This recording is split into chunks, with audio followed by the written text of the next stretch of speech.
Hi friends, good மார்னிங்க.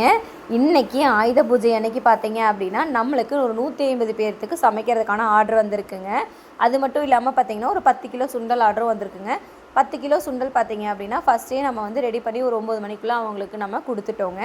அவங்க சாமி கும்பிட்றதுக்கு அது கரெக்டாக இருக்கும் அப்படின்னு சொல்லி நம்ம ரெடி பண்ணி கொடுத்துட்டு அதுக்கப்புறம் நம்ம வந்து 150 பேர்த்துக்கு சமைக்கிறதுக்கு ஸ்டார்ட் பண்ணோங்க.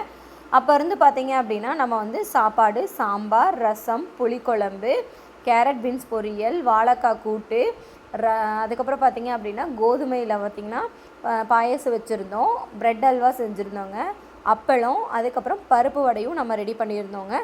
பருப்பு வடை மட்டும் நம்ம பார்த்திங்கன்னா சுட சுட அப்படியே போட்டு நம்ம அவங்களுக்கு கொடுத்துட்டே இருந்தோங்க. அப்போ சர்விங்க்கும் நம்ம போடுற வடைக்கும் சரியாக இருக்கும் அப்படின்னு நம்ம பண்ணிகிட்டு இருந்தோங்க. ரொம்ப நாள் கழிச்சு நம்மளுக்கு ஒரு பெரிய ஆர்டர் கிடச்சிருக்குங்க. அதுவும் நல்லபடியாக நம்ம செஞ்சு முடித்தோம். நீட்டாக செஞ்சு கொடுத்ததுனால கஸ்டமர் ரொம்ப ரொம்ப ஹாப்பி. நம்மளுக்கு ஆர்டர் கொடுத்த அவங்களுக்கு ரொம்ப ரொம்ப நான் தேங்க் பண்ணிக்கிறேங்க. ஏன்னா நான் ரொம்ப நாள் கழித்து ஒரு பிக் ஆர்டர் நான் ரெடி பண்ணியிருக்கேங்க.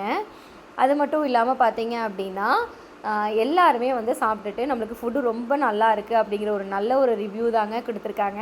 அதோடு சேர்த்து பார்த்திங்கன்னா அவங்க சாப்பிட்டதுலேயே பார்த்திங்கன்னா ஒரு 2 பேர் நமக்கு மறுபடியும் ஆர்டரும் நமக்கு கொடுத்துருக்காங்க. இதுக்கு மேலே என்னங்க வேணும் நம்ம வளர்கிறதுக்கு. இதே மாதிரி நான் இன்னொரு வீடியோவில் சந்திக்கிறேங்க. தேங்க்யூ.